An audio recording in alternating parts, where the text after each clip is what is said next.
Hi అండి, welcome to our channel. So first of all thank you so much నా ఛానల్ని subscribe చేసుకున్న ప్రతి ఒక్కరికి. మీరు ఎవరైనా మన ఛానల్ని ఫస్ట్ టైం విజిట్ చేస్తే ప్లీజ్ సబ్స్క్రైబ్ అవర్ ఛానల్. ఈరోజు క్లాస్ సైకాలజీ ఫర్ డిఎస్సి కోసం ప్రిపేర్ అవుతున్న తెలంగాణ అలాగే ఆంధ్రప్రదేశ్లో ఉన్న డిఎస్సి అభ్యర్థులకు ఈ సైకాలజీ క్లాసెస్ అనేవి చాలా యూజ్ఫుల్ అవుతాయి అన్నమాట.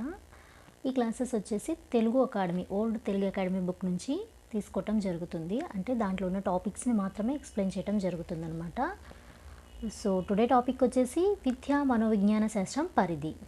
సో ఎడ్యుకేషన్ సైకాలజీ మీనింగ్ గురించి, నేచర్ గురించి ఆల్రెడీ ప్రీవియస్ క్లాస్లో మనం ఎక్స్ప్లెయిన్ చేసుకోవడం అనేది జరిగింది. ఈరోజు దాని యొక్క పరిధిని గురించి చూద్దాం.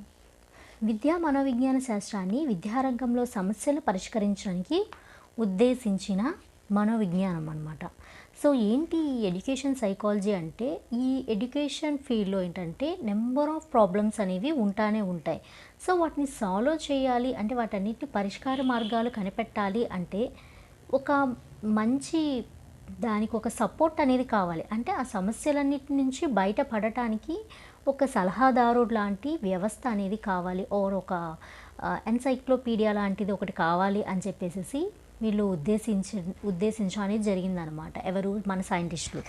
దాని ఉద్దేశమే ఈ ఉద్దేశించిన మనోవిజ్ఞాన శాస్త్రం యొక్క విభాగం, బ్రాంచ్ ఏదైతే ఉందో అదే ఈ విద్యా మనోవిజ్ఞాన శాస్త్రంగా చెప్పుకోవటం అనేది జరుగుతుంది. అంటే విద్యా మనోవిజ్ఞాన శాస్త్రాన్ని విద్యారంగంలో అంటే ఎడ్యుకేషన్ ఫీల్డ్లో ప్రాబ్లమ్స్ని పరిష్కరించడానికి ఉద్దేశించిన సైకాలజీ యొక్క విభాగంగా, బ్రాంచ్గా చెప్పడం అనేది జరుగుతుంది.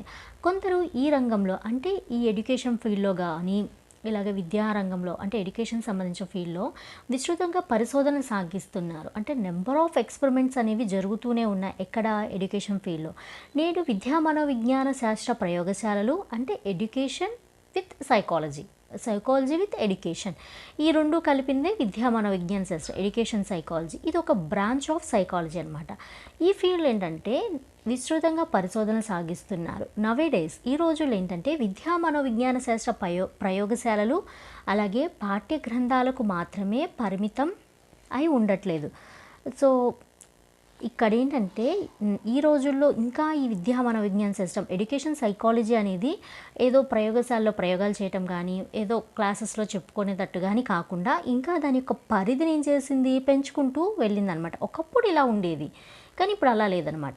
ఈ విజ్ఞానం వినియోగాన్ని చికిత్సాలయాలలోనూ, అంటే చికిత్సాలయాలంటే మన క్లినిక్స్ ఉంటాయి కదా, వాటిల్లోనూ, పరీక్షణ కేంద్రాల్లోనూ, పాఠశాల ఆవరణ అంటే స్టూడెంట్స్ని స్టడీ చేయడానికి, స్టూడెంట్స్ యొక్క సైకాలజీని స్టడీ చేయడానికి మొదలైన రంగాల్లోనూ చూడవచ్చు. మిగతా వాటిలో కూడా ఏమైంది, దీని యొక్క పరిధి అనేది విస్తరించుకుంటూ వెళ్ళిందని చెప్తున్నారు. ఈ ఎడ్యుకేషన్ సైకాలజీ అధ్యయనం చేసే అంశాలు ఏమిటి అంటే, ఫస్ట్ శారీరక వికాసాన్ని అధ్యయనం చేస్తుంది.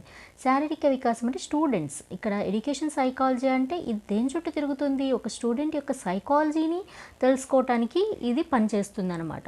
ఫస్ట్ ఇదేమి స్టడీ చేస్తుంది అంటే శారీరక వికాసం, ఫిజికల్ డెవలప్మెంట్ని అది అధ్యయనం చేస్తుంది. తర్వాత ప్రజ్ఞా వికాసం, ఏదైతే వాళ్ళ యొక్క స్టూడెంట్స్ యొక్క ఇంటెలిజెంట్ ఉంటుందో దానికి సంబంధించిన డెవలప్మెంట్ ఎలా ఉంది ఏంటి అనేది దాన్ని కూడా ఇది స్టడీ చేస్తుంది. తర్వాత చింతన వికాసం, thinking skills or thinking development, వాళ్ళకి ఆలోచన విధానం ఎంతవరకు ఉంది, ఎంతవరకు వికాసం చెందారు అనేది కూడా ఇది అధ్యయనం చేస్తుంది. తర్వాత వచ్చేసి సాంఘిక వికాసం, సోషల్ డెవలప్మెంట్, అంటే సోషల్ పరంగా అంటే సామాజికంగా వాళ్ళు ఎటువంటి వికాసాన్ని కలిగి ఉన్నారు. నెక్స్ట్ ఉద్వేగ వికాసం, ఎమోషనల్ డెవలప్మెంట్. ఆ తర్వాత అభ్యసన పద్ధతులు, మెథడ్స్ ఆఫ్ లెర్నింగ్, అభ్యసన మీద ప్రేరణ ప్రభావం, roles of motivation in learning కూడా ఇది అధ్యయనం చేస్తుందన్నమాట. అలాగే అభ్యసన బదలాయింపులు, నెక్స్ట్ శృతిని అభివృద్ధి చేసే మార్గాలు, మెథడ్స్ టు ఇంప్రూవ్ మెమరీ అనమాట. మెమరీని ఎలా డెవలప్ చేయాలి ఏంటనేది కూడా ఇది అధ్యయనం చేస్తుంది. మార్గదర్శకత్వం, కౌన్సిలింగ్, గైడెన్స్ అండ్ కౌన్సిలింగ్, ఇది మనకు తెలిసింది. ఆనువంశికత, పరిచయాలు. నెక్స్ట్ వన్ పర్సనాలిటీ, సర్దుబాటు, అడ్జస్ట్మెంట్, సహజ సామర్థ్యాలు, aptitudes. At the same time విద్యా సంఖ్యా శాస్త్రం, ఎడ్యుకేషన్ స్టాటిస్టిక్ అంటారు కదా, ఎడ్యుకేషన్ సంఖ్యా శాస్త్రం అంటారు కదా, స్టాట్స్, దాని రిలేటెడ్గా కూడా ఇది అప్లికేషన్స్ అనేవి వెళ్ళటం అనేది జరిగింది. సో ఇవన్నీ కూడా విద్యా మనోవిజ్ఞాన శాస్త్రం అనేది అధ్యయనం చేస్తుందన్నమాట. ఇవి పైన చెప్పిన విషయాలే కాకుండా ఏంటంటే ఇంకా చాలా విషయాలను, ఇంకా చాలా నెంబర్ ఆఫ్ మ్యాటర్స్ని ఇది విద్యా మనోవిజ్ఞాన శాస్త్రం అనేది పరిశీలిస్తుంది. విద్యా మనోవిజ్ఞాన శాస్త్రం పరిధిని స్కిన్నర్ వివరించారనమాట. ఈ విషయాలు చెప్పారనమాట. స్కిన్నర్ అనే ఆయన వీటి గురించి కొంచెం ఎక్స్ప్లెనేషన్ ఇస్తూ వాటి గురించి ఇంకొంచెం డెప్త్గా చెప్పడం అనేది జరిగింది. దేని గురించి అంటే విద్యా మనోవిజ్ఞాన శాస్త్రం, ఎడ్యుకేషన్ సైకాలజీ గురించి. సో ఇక్కడ వచ్చేసి అభ్యాసకుడు అంటే ఎవరైతే అభ్యసనను కొనసాగిస్తున్నారో వాళ్ళని అభ్యాసకుడు అంటారు, ద లెర్నర్. తర్వాత అభ్యసన వాతావరణం, లెర్నింగ్ సిచ్యువేషన్స్ అన్నమాట. తర్వాత అభ్యసన ప్రక్రియ, లెర్నింగ్ ప్రాసెస్, అభ్యసన అనుభవాలు, లెర్నింగ్ ఎక్స్పీరియన్స్, టీచర్, ఉపాధ్యాయుడు. ఇవన్నీ కూడా ఎవరు చెప్పారు అంటే అలాంగ్ విత్ దట్ ఇప్పుడు ఏదైతే మనం చెప్పుకున్నామో ఫిజికల్ డెవలప్మెంట్, అలాగే thinking development, social development, emotional development, methods of learning, వీటితో పాటు ఇవే కాకుండా ఏంటంటే ఈ విషయాలను కూడా ఎడ్యుకేషన్ సైకాలజీ అనేది స్టడీ చేస్తుంది అని చెప్తున్నారు. సో ఎడ్యుకేషన్ సైకాలజీ యొక్క పరిధిని స్కిన్నర్ ఈ విషయాలతో చెప్పడం అనేది జరిగింది. ఈ 5 ఫస్ట్ వచ్చేసి అభ్యాసకుడు, ద లెర్నర్. ఏంటి అంటే విద్యా మనోవిజ్ఞాన శాస్త్రం అంటే ఎడ్యుకేషన్ సైకాలజీ అభ్యాసకుని చుట్టూ అల్లిన ఒక వల లాంటిది. ఎస్, ఈ యొక్క అభ్యాసకుడు ఎవరైతే లెర్నర్ ఉన్నారో ఆ లెర్నర్ చుట్టూ ఉన్న ఒక మనకే తెలియని ఒక అదృశ్యమైన వల ఏదైనా ఉందంటే that is nothing but education psychology, విద్యా మనోవిజ్ఞాన శాస్త్రం అన్నమాట. కాబట్టి అతని ప్రవర్తనలో మార్పు తేవాలన్నా అంటే తన బిహేవియర్లో మార్పు తేవటమే ఈ ఎడ్యుకేషన్ సైకాలజీ యొక్క మెయిన్ గోల్ అన్నమాట. తేవాలన్నా అతని మూర్తిమత్వం అంటే పర్సనాలిటీని వికసింప చేయాలన్నా అట్ ద సేమ్ టైం అతని అవసరాలు సామర్థ్యాలను పూర్తిగా తెలుసుకోవాల్సి ఉంటుంది. సో ఇవన్నీ జరగాలంటే ఫస్ట్ ఏం చేయాలి, ఆయన గురించి మనకి కంప్లీట్ స్టడీ అనేది, కంప్లీట్ అవగాహన అనేది రావాలి. సో ఫస్ట్ ఈ ఎడ్యుకేషన్ ఫీల్డ్లో ఉంది ఏంటంటే ఒక స్టూడెంట్ యొక్క ప్రవర్తనలో మార్పు తేవటం, అట్ ద సేమ్ టైం మూర్తిమత్వాన్ని డెవలప్ చేయటం, ఈ రెండు మెయిన్ అన్నమాట. సో ఈ రెండు జరగాలంటే ఫస్ట్ అతని అవసరాలను తెలుసుకోవాలి, అతనిలో ఉన్న సామర్థ్యాలను కూడా పూర్తిగా తెలుసుకోవాల్సి ఉంటుంది. ఈ రెండు తెలుసుకోవాలంటే మనకి యూజ్ అయ్యేదే విద్యా మనోవిజ్ఞాన శాస్త్రం, ఎడ్యుకేషన్ సైకాలజీ. దెన్ అతని అవసరాలు, అతని సామర్థ్యాలు మనం ఎప్పుడైతే పూర్తిగా తెలుసుకుంటామో అప్పుడు ఒక స్టూడెంట్ యొక్క ప్రవర్తనలో మార్పు, అతని బిహేవియర్లో మార్పు తేవటం కానీ, అతని మూర్తిమత్వం పర్సనాలిటీలో డెవలప్మెంట్ అనేది జరగటం కానీ జరుగుతుంది అని చెప్తున్నారు. అలాగే ఏంటంటే అనేక మంది విద్యార్థులతో నిండి ఉన్న క్లాస్ రూమ్లో వైయక్తిక భేదాలు, ఇండివిజువల్ డిఫరెన్సెస్ కూడా తెలుసుకోవాల్సి ఉంటుంది. ఎస్, క్లాస్ రూమ్ అంటేనే number of students with different mentalities అంటే అందరి యొక్క ఆలోచన విధానాలు, అందరి యొక్క అభ్యసన స్కిల్స్ అంటే లెర్నింగ్ స్కిల్స్ అనేవి ఒకే విధంగా ఉండవు. ఒక్కొక్క స్టూడెంట్స్ ఒక్కొక్కలాగా ఉండవు. ఫర్ ఎగ్జాంపుల్ మన క్లాస్లో ఒక 45 మెంబర్స్ స్టూడెంట్స్ ఉంటే 45 మెంబర్స్ యొక్క ఐక్యూ ఒకేలా ఉండదు.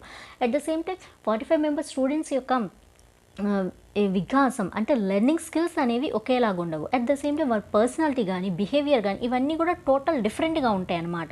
సో వాళ్ళందరికీ ఎట్ ఏ టైం మనం క్లాస్ చెప్పగలుగుతున్నాము అంటే అక్కడ ఆ టీచర్ అనేవారు ప్రతి ఒక్క స్టూడెంట్స్ యొక్క వైయక్తిక భేదాలను తెలుసుకోవటం అనేది జరుగుతుంది. ఇది ఫస్ట్ చేసే ప్రాసెస్ అనమాట. ఒక పిల్లవాడికి మనం ఏదైనా చెప్తున్నాము అంటే అక్కడ లెర్నింగ్ ప్రాసెస్ జరగాలి అంటే ఫస్ట్ మనకి యాజ్ ఏ టీచర్గా మనం తెలుసుకోవాల్సింది ఏంటంటే ఇండివిజువల్ డిఫరెన్సెస్, ఎవరి యొక్క ప్రజ్ఞా పాఠవాలు ఎలా ఉన్నాయి, ఎవరి యొక్క వికాసం ఎలా ఉంది, శారీరక వికాసం ఫిజికల్ డెవలప్మెంట్ ఎలా ఉంది, ప్రజ్ఞా వికాసం ఎలా ఉంది, థింకింగ్ స్కిల్స్ ఎలా ఉంది, ఇవన్నీ కూడా స్టడీ చేసి దెన్ అప్పుడు మాత్రమే మనం వాళ్ళ యొక్క లెర్నింగ్ స్కిల్స్ని స్టడీ చేయడం అనేది డెవలప్ చేయడం అనేది జరుగుతుంది. వీటన్నిటిని మనం ఛేదించడానికి తెలుసుకోవడానికి మనకి యాజ్ ఎ టీచర్స్కి యూజ్ అయ్యేది విద్యా మనోవిజ్ఞాన శాస్త్రం. ఇందులో ఏంటంటే ఇందుకోసం వ్యక్తి పుట్టుక, బర్త్, పెరుగుదల, వికాసం, గ్రోత్ అండ్ డెవలప్మెంట్, అనువంశికత, పరిసరాల ప్రభావం, అభ్యసన, పరిపక్వత, మెచ్యూరిటీ గురించి అధ్యయనం చేస్తుంది. ఎస్, వీటన్నిటిని గురించి తెలియాలంటే ఏదో పైపైన తూచాప్రాయంగా అంటారు కదా, పైపైన అలా వాళ్ళని స్టడీ చేస్తే ఇట్స్ నాట్ పాసిబుల్, అది కుదరదనమాట. ఇవన్నీ చేయాలంటే ఫస్ట్ ఎక్కడి నుంచి స్టడీ చేయాలి, ఒక స్టూడెంట్ యొక్క పుట్టుక దగ్గర నుంచి కూడా మనం స్టడీ చేసి పెరుగుదల, వికాసం, గ్రోత్ అండ్ డెవలప్మెంట్ ఎలా ఉంది, అనువంశికత ఎలా ఉంది, పరిసరాలు, తను ఉంటున్న పరిసరాల యొక్క ప్రభావం తన మీద ఎలా ఉంది, అభ్యసన, తన యొక్క అభ్యసన లెర్నింగ్ స్కిల్స్ ఎలా ఉన్నాయి, తన maturity, mental maturity and physical maturity ఈ రెండు కూడా అధ్యయనం చేస్తుంది ఎవరు, ఎడ్యుకేషన్ సైకాలజీ. ఇవన్నీ అధ్యయనం చేసినాక మాత్రమే తన యొక్క ప్రవర్తనలో ఏ విధంగా మార్పు తేవాలి, తన మూర్తిమత్వాన్ని ఎలా డెవలప్ చేయాలనేది మనకు ఒక అవగాహన అనేది వస్తుంది. అవన్నీ చేయాలి అంటే, అవన్నీ ఒక స్టూడెంట్లో జరగాలి అంటే ఫస్ట్ మనం వీటన్నిటిని కూడా అధ్యయనం చేయాలి. దానికి మనకి యూజ్ అయ్యేదే ఎడ్యుకేషన్ సైకాలజీ. శారీరక యంత్రం ఎలా పనిచేస్తుందో దాని నాడీ వ్యవస్థ, జ్ఞానేంద్రియాలు, సెన్స్ ఆర్గాన్స్ అంటారు కదా, అవి ప్రతిచర్య, సహజాతాలు, ఉద్వేగాలు మొదలైన విషయాల గురించి అధ్యయనం చేస్తుంది. ఇది ఒక స్టూడెంట్ యొక్క వైయక్తిక భేదాలు కానీ సహజ సామర్థ్యాలు మాత్రమే కాదు. అంటే మెచ్యూరిటీ అంటే ఇప్పుడే చెప్పుకున్నాం కదా, పరిపక్వత అంటే మెచ్యూరిటీ అంటే physical maturity, at the same time mental maturity అని కూడా ఇక్కడ చెప్పడం జరిగింది. శరీర యంత్రం అంటే బాడీ మెకానిజం అనేది ఎలా పనిచేస్తుంది. సో బాడీ అంటేనే ముందుగా మనకి గుర్తొచ్చేది నాడీ వ్యవస్థ, nerve system. At the same time జ్ఞానేంద్రియాలు, ఆ జ్ఞానేంద్రియాలకి నర్వ్ సెల్స్కి ఆర్ నాడీ వ్యవస్థకి మధ్య ఉండే ప్రతిచర్యలు, సహజాతాలు, ఉద్వేగాలు, ఎమోషన్స్, వీటన్నిటిని గురించి కూడా అధ్యయనం చేయడానికి ఇక్కడ మనకి యూజ్ అయ్యేది విద్యా మనోవిజ్ఞాన శాస్త్రం. అలాగే వ్యక్తులను వేరు చేసే ప్రజ్ఞ, వ్యక్తులను వేరు చేసేది ఏంటంటే ప్రజ్ఞ మాత్రమే. అలాగే మూర్తిమత్వం, పర్సనాలిటీ మొదలైన విషయాల గురించి కూడా ఏంటంటే ఈ విద్యా మనోవిజ్ఞాన శాస్త్రం అనేది ఎక్సలెంట్గా అధ్యయనం చేస్తుంది. అలాగే వివిధ అంశాలు మాపనం చేయడానికి సంబంధించిన పరీక్షలు, పద్ధతుల గురించి కూడా తెలుసుకోవాల్సిన అవసరం ఎంతైనా ఉంది. మాపనం చేయాల్సిన అవసరం ఏంటండి అంటే ఉంది. Not only exam point of view, అంటే వాళ్ళ సబ్జెక్ట్ పరంగానే కాదు, మిగతా విషయాలను కూడా మనం మాపనం చేయాల్సిన అవసరం, మెజర్ చేయాల్సిన అవసరం ఎంతైనా ఉంది. ఒక స్టూడెంట్ కంప్లీట్గా స్టడీ చేస్తేనే తనని ఆ లెర్నింగ్ వైపు కానీ ఆ సబ్జెక్ట్ వైపు కానీ మనం తిప్పగలం. వితౌట్ స్టడీయింగ్ అతని మెంటల్ ఎబిలిటీ కానీ, బర్త్ కానీ, అతని యొక్క పర్సనల్ కానీ, గ్రోత్ కానీ, మెచ్యూరిటీ వీటన్నిటిని గురించి తెలుసుకోకుండా మన ప్రవర్తనలో మార్పు కానీ, మూర్తిమత్వం అంటే పర్సనాలిటీ డెవలప్మెంట్ కానీ చేయటం జరగదనమాట. సో వాటిలో భాగంగానే రిమైనింగ్ మ్యాటర్స్ని కూడా మాపనం మెజర్ చేయడానికి సంబంధించిన పరీక్షలను, పద్ధతులు కూడా తెలుసుకోవాల్సిన అవసరం ఉంది. వీటన్నిటిని మనం తెలుసుకోవడానికి మనకి యూజ్ అయ్యేదే విద్యా మనోవిజ్ఞాన శాస్త్రం. దెన్ అభ్యసన వాతావరణం, లెర్నింగ్ సిచ్యువేషన్స్. తర్వాత కీ రోల్ ప్లే చేసేది ఏమిటి అంటే అభ్యసన తర్వాత అభ్యసన వాతావరణం అనేది ఒక స్టూడెంట్ యొక్క పర్సనాలిటీ ఆర్ బిహేవియర్ ఈ రెండింటి మీద కూడా చాలా ప్రభావం కలిగి ఉంటుంది అని చెప్పుకోవడంలో అసలు సందేహమే లేదు.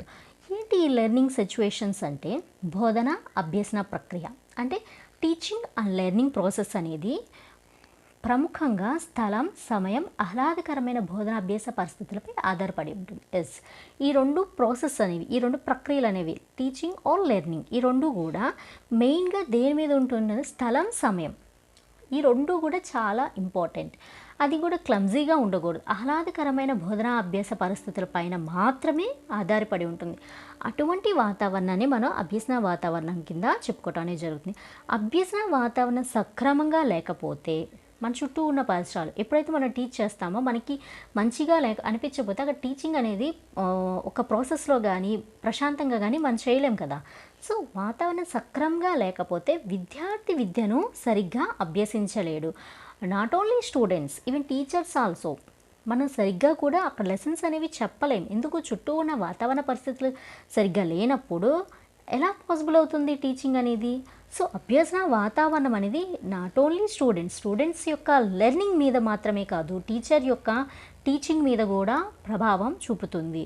ఇక్కడ ఏంటంటే ఇక్కడ మనం మాట్లాడిందంటే అభ్యాసకుడి గురించి కాబట్టి ఈ అభ్యసన వాతావరణం అనేది సక్రమంగా లేకపోతే ఈ విద్యార్థి విద్యను సరిగ్గా అభ్యసించలేడు అని చెప్పడం జరిగింది. అలాగే ఉపాధ్యాయుడు విద్యను సక్రమంగా బోధించలేడు, అంతే కదా. వాళ్ళు సరిగ్గా విద్యను లెర్న్ చేయలేరు, అలాగే మనం కూడా టీచింగ్ అనేది సరిగ్గా చేయలేం. అందువలన విద్యా పరిసరాలను ప్రశాంతమైన వాతావరణంలో ఉండాలి. ఈ టీచింగ్ లెర్నింగ్ ప్రాసెస్ అనేది ప్రశాంతంగా నెక్స్ట్ లెవెల్కి వెళ్ళాలి అంటే మెయిన్ కీ రోల్ ప్లే చేసేది ఏంటంటే లెర్నింగ్ సిచ్యువేషన్స్. ఇవన్నీ కూడా ఏంటంటే ప్రశాంతమైన వాతావరణంలో ఉండాలి అని చెప్తున్నారు. తరగతి వాతావరణం, తరగతి గది, సామూహిక గతిశీలత, సాంఘిక మితి, వైయక్తిక భేదాలు, మంత్రణం అంటే కౌన్సిలింగ్, మార్గదర్శకత్వం, గైడెన్స్ మొదలైనవి. కాబట్టి పై అంశాలు కూడా విద్యా మనోవిజ్ఞాన పరిధికి వస్తాయన్నమాట. ఇవన్నీ కూడా విద్యా మనోవిజ్ఞాన శాస్త్ర పరిధికి వస్తాయని ఇక్కడ చెప్పటంలో ఎటువంటి సందేహం లేదనమాట. నెక్స్ట్ వచ్చేసి అభ్యసన ప్రక్రియ. నెక్స్ట్ వన్ అభ్యసన ప్రక్రియ, learning process. So learning process అంటే ఈ ప్రాసెస్ అనేది ఎలా పడితే అలా ఉండదు. ఫస్ట్ అభ్యాసకుని స్టడీ చేసినాక మనం మొత్తం చూసుకోవాల్సింది ఏంటంటే లెర్నింగ్ సిచ్యువేషన్ చూసుకోవాలి. ఇక్కడ అభ్యాసం గురించి మొత్తం స్టడీ ఉంది, మన దగ్గర మొత్తం మ్యాటర్ మొత్తం మనం గ్యాదర్ చేసేసాం, తను స్టడీ చేసేసాం కంప్లీట్గా. కానీ అక్కడ ఎందుకు అభ్యసన అనేది కరెక్ట్గా జరగట్లేదు, కరెక్ట్ వేలో వెళ్ళట్లేదు అంటే అక్కడ కీ రోల్ ప్లే చేసింది ఏంటి, ఇంతకుముందు అభ్యసన వాతావరణం, లెర్నింగ్ సిచ్యువేషన్స్ అనేది కీ రోల్ ప్లే చేసింది అనమాట. సో దెన్ దాన్ని కూడా మనం సజావుగా పెట్టేశాం. తర్వాత ఏంటి, దాని తర్వాత ప్రముఖ పాత్ర వహించేది ఏంటి, ఈ విద్యా మనోవిజ్ఞాన శాస్త్ర పరిధిలోకి ఏది వస్తుందంటే అభ్యసన ప్రక్రియ, లెర్నింగ్ ప్రాసెస్. అభ్యసనం లేదా అభ్యసన ప్రక్రియ అనేది ఒక విద్యార్థి ప్రవర్తనలో మార్పును తీసుకొస్తుంది. ఎస్, ఇది మాత్రమే విద్యార్థి యొక్క ప్రవర్తనలో మార్పు అనేది తీసుకొస్తుంది, అభ్యసన లేదా అభ్యసన ప్రక్రియ. విద్యా విధానంలో కూడా ఏంటంటే మానవుల మార్పును కోరుకుంటుంది. ఈ విద్యా విధానం ఎడ్యుకేషన్ సిస్టమ్ కూడా ఏంటంటే మార్క్స్ తెచ్చేసుకోవాలి ఆర్ ఇంకోటి ఓన్లీ సబ్జెక్ట్ నాలెడ్జ్ ఇలా ఏమీ కోరుకోవట్లేదు. ఒక మానవుడు అంటే ఒక స్టూడెంట్స్లో మార్పు తీసుకురావాలి అనేది ఈ విద్యా విధానం కోరుకుంటుంది అనమాట. నాట్ ఓన్లీ సబ్జెక్ట్ నాలెడ్జ్తో మాత్రమే కాదు, తన యొక్క పర్సనాలిటీ డెవలప్మెంట్ కూడా జరగాలి, తన యొక్క ప్రవర్తన బిహేవియర్లో కూడా మార్పు కావాలి అని ఎడ్యుకేషన్ సిస్టమ్ అనేది గట్టిగా కోరుకుంటుంది. కేవలం వికాసం అనేది స్వాభావికం, అంటే ఈ వికాసం, ఈ డెవలప్మెంట్ ఏదైతే ఉందో స్వాభావిక శారీరక మార్పుల వల్ల కాక, అంటే వికాసం అనేది నాట్ ఓన్లీ ఫిజికల్ చేంజెస్ ఉంటాయి కదా యుక్త వయసుకు వచ్చినాక పిల్లలకి, అవి కాకుండా ఆచరణ వల్ల, అంటే అది చేయటం ద్వారా వచ్చే దాదాపు శాశ్వతమైన పర్మనెంట్ ప్రవర్తన మార్పులే అభ్యసన అంటారు. ఎస్, అభ్యసన అంటే ఏంటి, మనం ఏదైనా అభ్యసిస్తుంటే ఒక కొత్త విషయాన్ని నేర్చుకుంటుంటే సమ్ చేంజెస్ విల్ హ్యాపెన్, మన బాడీలో జరుగుతూ ఉంటాయి. ఇప్పుడు ఫర్ ఎగ్జాంపుల్ కొంతమంది ఉంటారు, జిమ్ చేస్తూ ఉంటారు, వాళ్ళలో అంతకుముందు ఉన్న బాడీకి నెక్స్ట్ వచ్చిన బాడీకి ఏంటిది చేంజెస్ అనేవి ఉంటాయి. అది దేనివల్ల వస్తుంది, శారీరక మార్పులు. అది శారీరక పరంగా చూసుకుంటే అది దేనివల్ల వచ్చింది, ఆచరణ వల్ల వచ్చే, అది ఆచరించారు వాళ్ళు. ఇది ఇక్కడ నేను ఎగ్జాంపుల్ చెప్తున్నా, ఇక్కడ వీళ్ళు శారీరక మార్పులు అనలేదు. వికాసం అనేది స్వాభావిక శారీరక మార్పుల వల్ల గాక అని చెప్తున్నారు. ఇక్కడ నేనేం చెప్తున్నాను, ఎగ్జాంపుల్ తీసుకొని చెప్తున్నాను.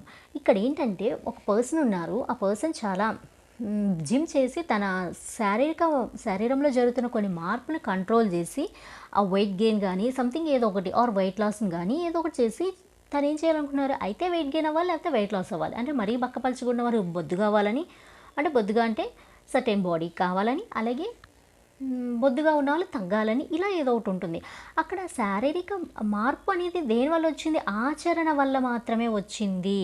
అది దాదాపు శాశ్వతమైన ప్రవర్తన మార్పునే అభ్యసన అంటారు. అక్కడ వాళ్ళు అభ్యసిస్తున్నారు, వాళ్ళ ఆ జిమ్ చేసినంతసేపు వాళ్ళ బాడీలో ఆ మార్పు అనేది శాశ్వతంగా ఉంటుంది. లెర్నింగ్ అనేది ఏంటంటే కంటిన్యూ ప్రాసెస్, మన జీవితకాలం కొనసాగుతూనే ఉంటుంది. ఎప్పుడైతే మనం ఆపేసామో అది అక్కడ ఆగిపోతుంది. ఇక్కడ వచ్చేసేసి ఏంటంటే ఈ వికాసం అనేది శారీరక మార్పుల వల్ల, అంటే బాడీలో అనేక రకాలమైన డెవలప్మెంట్స్ అనేవి జరుగుతాయి. అంటే ఎస్, చాలా మార్పులు అనేవి వస్తాయి. మనం చిన్నప్పుడు అంటే ఒక బేబీని తీసుకుంటే చిన్నప్పుడు ఒకలాగా ఉంటారు, ఒక 4-5 ఇయర్స్ ఒకలా ఉంటారు, ఆఫ్టర్ 12-13 ఇయర్స్ ఒకలా ఉంటారు. అలాగా శారీరకమైన మార్పులు అనేవి వస్తూ ఉంటాయి. అలా కాక ఆచరణ వల్ల, అంటే శారీరకంగా ఆటోమేటిక్గా వస్తాయి, అనువంశికత వల్ల కానీ దేనివల్ల.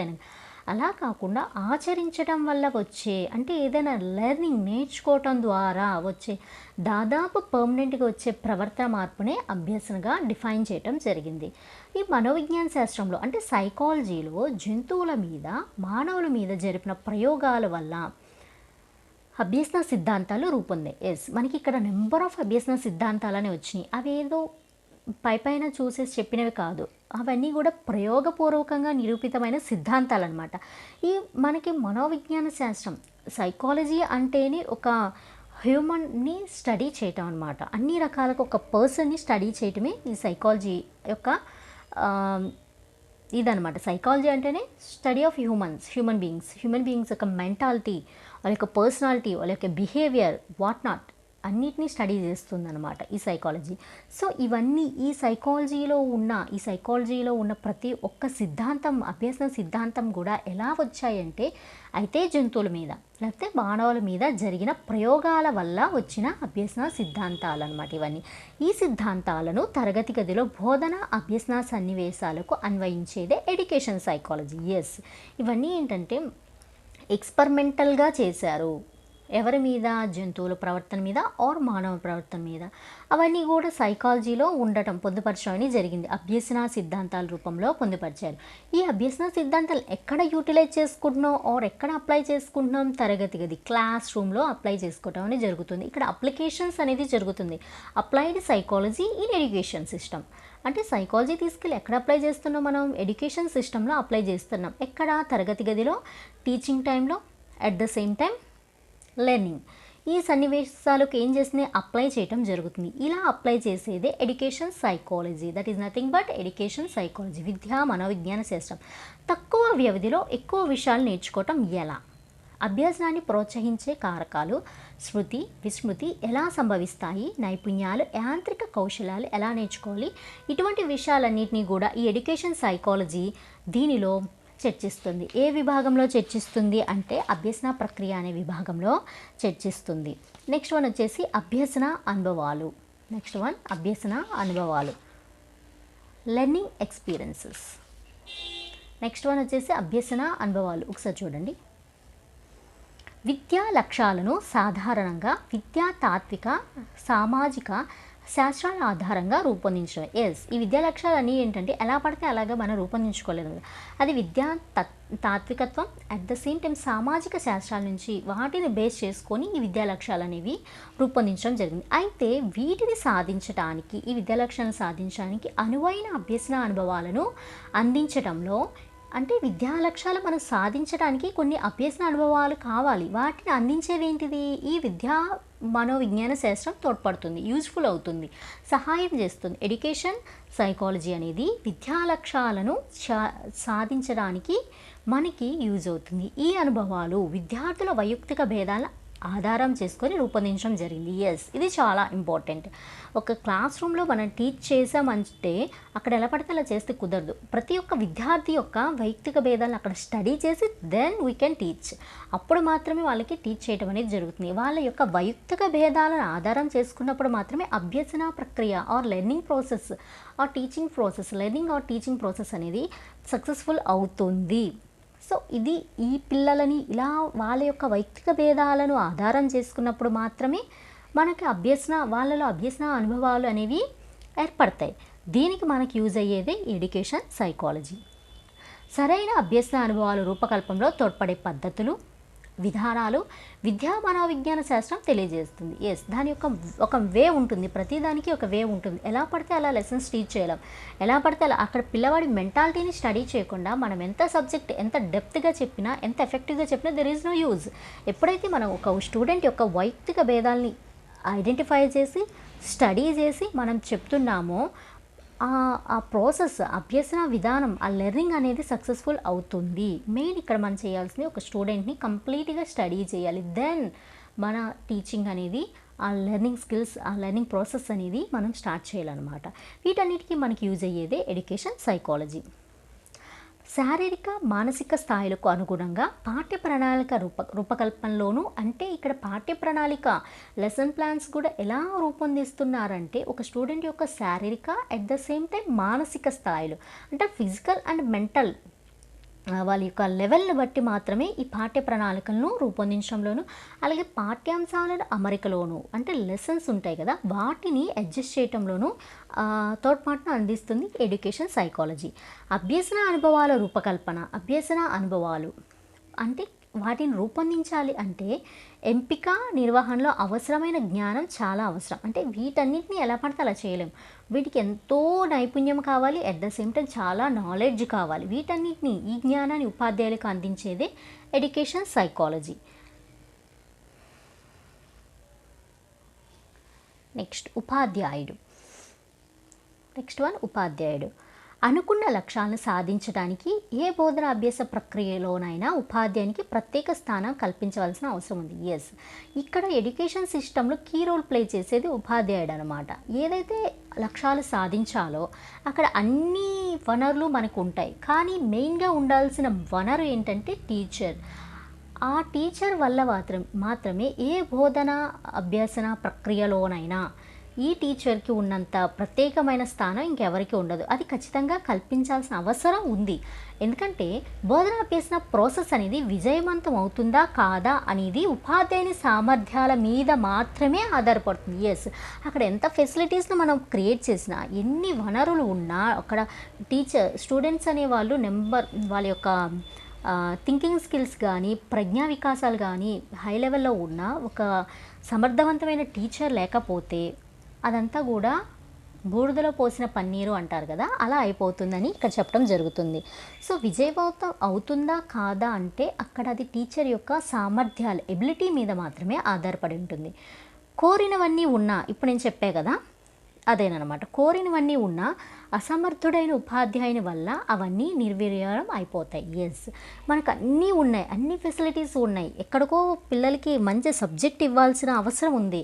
వాళ్ళు కూడా ఆసక్తిగా ఏదో ఒకటి నేర్చుకోవాలి, ఏదో ఒక రకంగా డెవలప్ అవ్వాలి, వాళ్ళ యొక్క పర్సనాలిటీ డెవలప్ చేసుకోవాలి, వాళ్ళ యొక్క బిహేవియర్ని డెవలప్ చేసుకోవాలి, వాళ్ళ యొక్క స్కిల్స్ని డెవలప్ చేసుకోవాలి అని రెడీగా ఉన్నారు. అక్కడ మంచి లెర్నింగ్ సిచ్యువేషన్స్ ఉన్నాయి, అన్నీ ఉన్నాయి. కానీ ఏం మిస్ అయింది? ఇక్కడ అసమర్థుడైన ఉపాధ్యాయుని వల్ల ఇవన్నీ కూడా ఏమైపోయినాయి, నిర్వీర్యం అయిపోయినాయి.